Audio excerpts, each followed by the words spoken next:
करीला कन्यादा गोदिया बैठाई बाबा बैठल बाबा करीला कन्यादा। बहुत बाप अपने बेटे को लेकर के सोचता है, कहता क्या है कि अंगना में रोवेली दुलारी धिया दोबारा बजा के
कल्पना करता है कि हमारी बेटी अब कल विदा होने वाली है।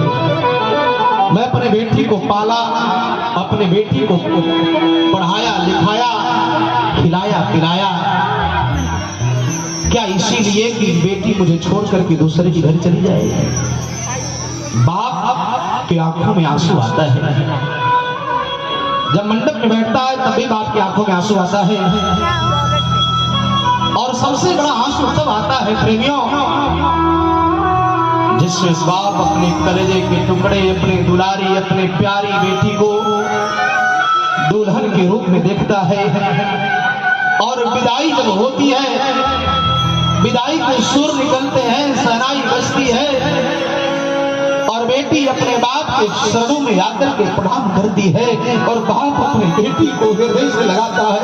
उस समय बाप के हृदय के टुकड़े टुकड़े हो जाते हैं कि आज अपने हृदय से लगा करके बाप सोचता है कि आज मेरी बेटी मुझे छोड़ करके चली जाएगी। आज मैं बेटी को नहीं देखूंगा। वो दिन याद करता है बाप, क्यों? क्योंकि बेटी बाप को बहुत प्रेम करती है, अत्यंत प्रेम करती है। जब बाप बाहर से घर आता है तो आकर के जैसे ही बैठता है सबसे पहले बेटी दौड़ती है और बेटी दौड़ करके कहती, बाबूजी, पापा, आपको पानी लाएं, आपको चाय लाएं, आपको कम्मा लाएं, आपको क्या लाएं? सबसे पहले बेटी दौड़ती है और बेटी दौड़ करके बाप से कुशल पूछती है। कभी कभी ऐसी स्थिति बनती है कि बाप बड़ा टेंशन में रहता है, बाप बड़ा शांत रहता है, बाप बड़ा मौन रहता है, तो सबसे पहला निगाह यदि किसी का पड़ता है बाप के ऊपर तो बेटी का पड़ता है। और बेटी का पढ़ने के बाद बेटी देखती है कि हमारे बाबूजी बड़े चिंतित हैं, माँ के पास जाती है और माँ से कहती है, माँ, बाबूजी बड़े चिंतित हैं, क्या बात है, कोई कारण? कोई सबसे पहले बेटी दौड़ती है। प्रेमियों, ध्यान रखना, दुनिया की स्त्रियां रोती है, पुरुष नहीं रोते जल्दी, लेकिन कुछ ऐसा समय आता है जब पुरुष रोता है। कब रोता है? जब अपने पाल पोष करके बेटी को बड़ा करता है और बेटी को विदाजन करता है तो सबसे ज्यादा यदि कोई रोता है तो बाप रोता है। बाप, दुनिया का ऐसा कोई बाप नहीं होगा जो अपने बेटी की विदाई के समय उसकी आंखों से आंसू दिखाए। इकलौता बेटा होगा, इकलौते बेटे का एक्सीडेंट हो गया होगा, सर्पदंश हो गया होगा, बेटा मर गया होगा। उस समय भी कितने ऐसे बाप हैं जो बेटी के बाप हैं जो बेटे के मौत के समय भी कठोर होते हैं, उनके आंखों से आंसू नहीं आता है। लेकिन दुनिया में ऐसा कोई बाप नहीं होगा प्रेमियों जो अपनी बेटी को विदा किया हो और उसके आंखों से आंसू न आया हो। दुनिया में ऐसा कोई बाप नहीं हो सकता, क्योंकि बाप सदैव अपनी बेटी को प्रेम करता है।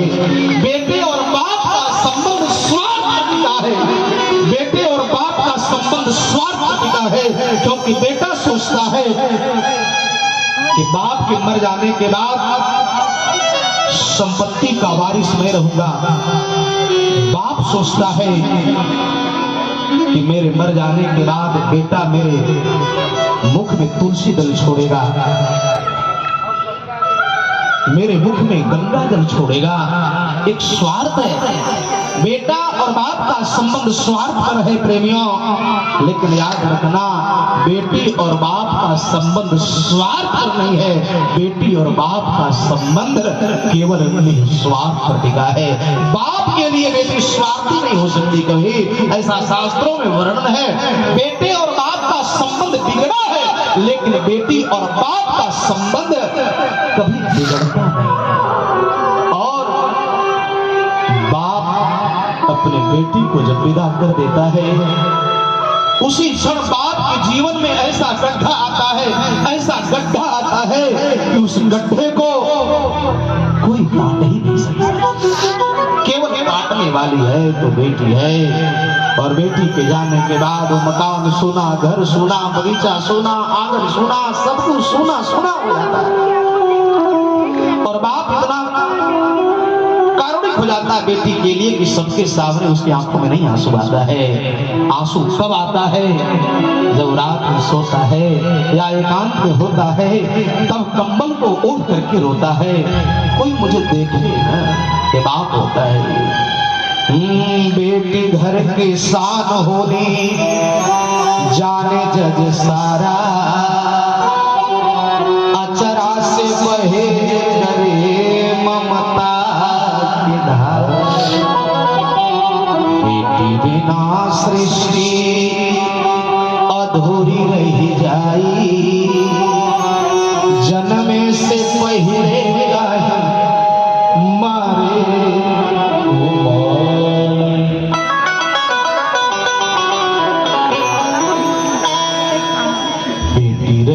झांसी वाली,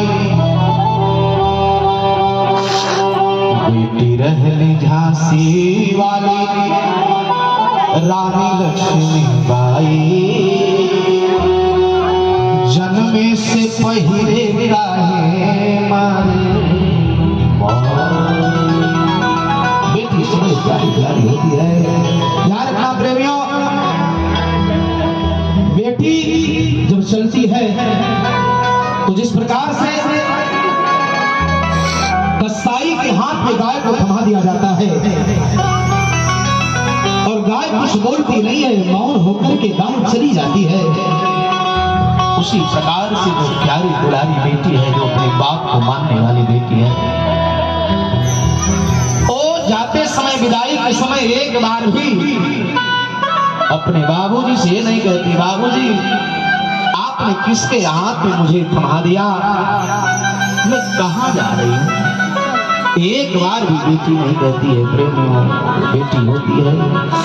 दरवाजे पे आपके 4 बेटे हो, अतिथि आएगा भूखा प्यासा चला जाएगा, लेकिन दरवाजे पर आप एक समझदार बेटी है तो अतिथि भूखा प्यासा नहीं जा सकता। पुत्री पवित्र किए कुल दो, बेटा एक कुल का उद्धार करता है, लेकिन बेटी दोनों कुल का उद्धार करती है।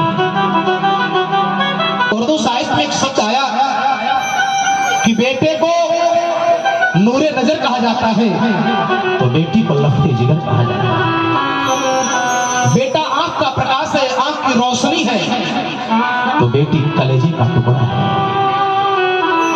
आंख के बगैर, आंख के बिना आप रह सकते हैं, लेकिन जिस दिन जिस व्यक्ति का हार्ट अटैक हो जाएगा, हार्ट के बगैर कोई जी नहीं सकता है।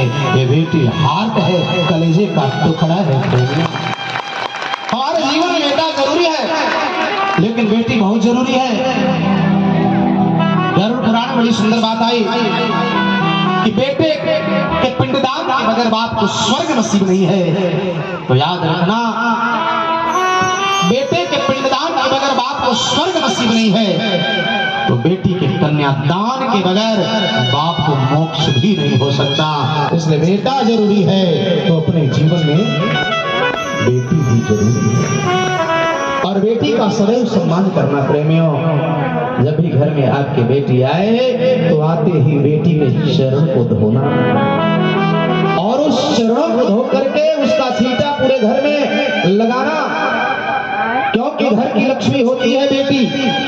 और जिस घर से बेटी चली जाती है उस घर का प्रकाश चला जाता है, उस घर का दीपक चला जाता है, उस घर का उजाला चला जाता है, उस घर की लक्ष्मी चली जाती है।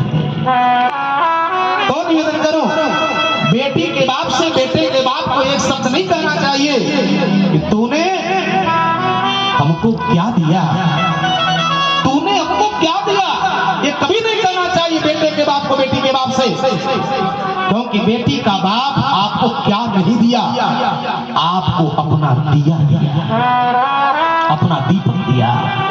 तो बेटी दीपक है, दिया है, अपना दीपक दिया, अपना दिया दिया, अपने कलेजे का टुकड़ा दिया, अपनी प्रतिष्ठा दिया, अपनी इज्जत दिया। तुम कहते हो क्या दिया, अरे सब कुछ तो दे दिया, फिर भी कहते हो क्या दिया। बेटी ही सब कुछ है, सार सर्वस्व है। बेटी बहुत दुलारी होती है प्रेमियों, इसलिए बेटी का सदैव सम्मान करना, सदैव। और प्रेमियों, इकलौता, अच्छा बेटी हो विदाई देखना हो और कारुणिक हो जाता है कि बाप और माँ ने बेटी को जन्म दिया और जन्म के कुछ ही दिन बाद माँ मर गई। बेटी को बाप ने पाला, पाल पोष करके बड़ा किया बाप ने, और उस बेटी की जब विदाई होती है प्रेमियों, उस बेटी की विदाई और करुण बन जाती है जिसकी मां नहीं है। उस बेटी की विदाई और करुण बन जाती है,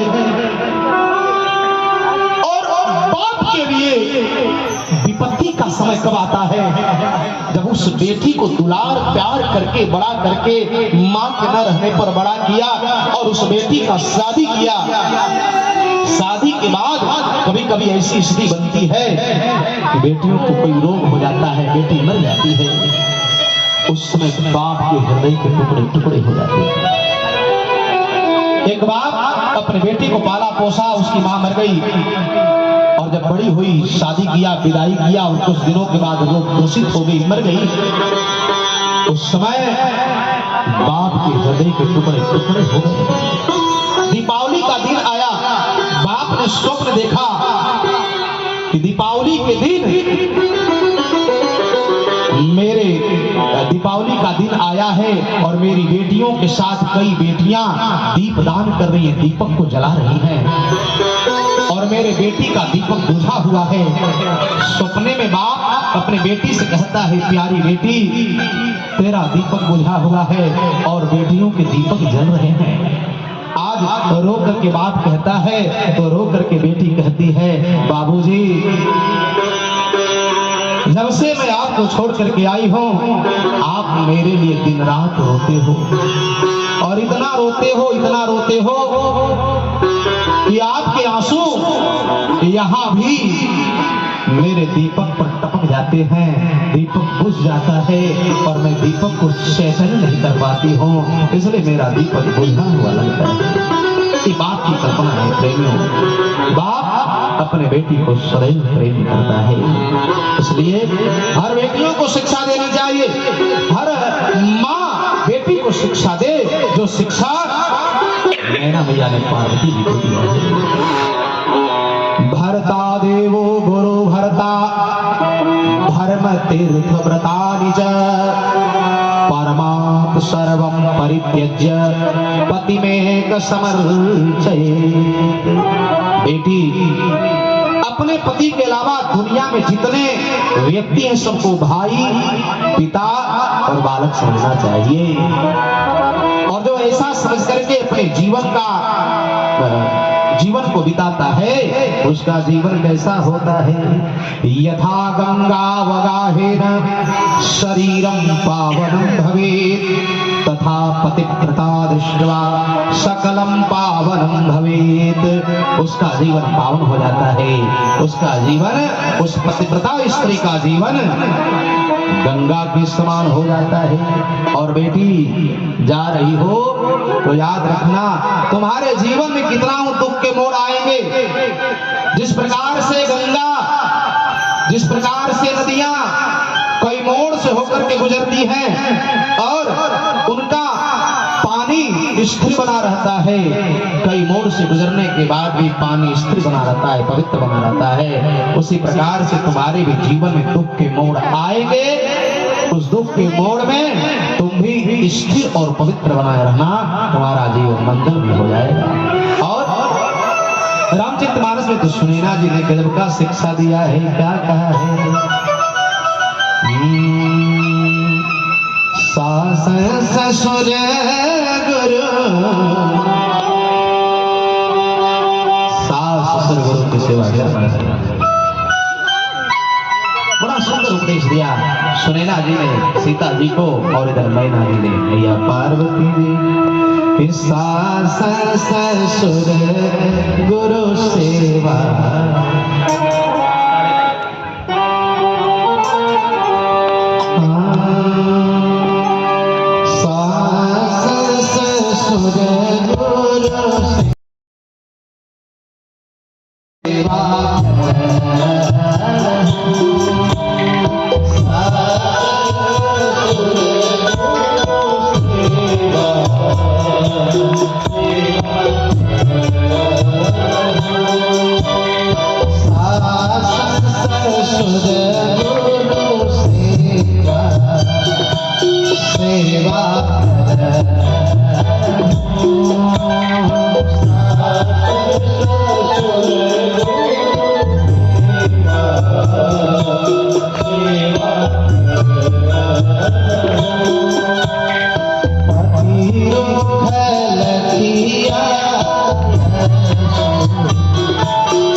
सास ससुर की सेवा करना तुम्हारा जीवन मंगल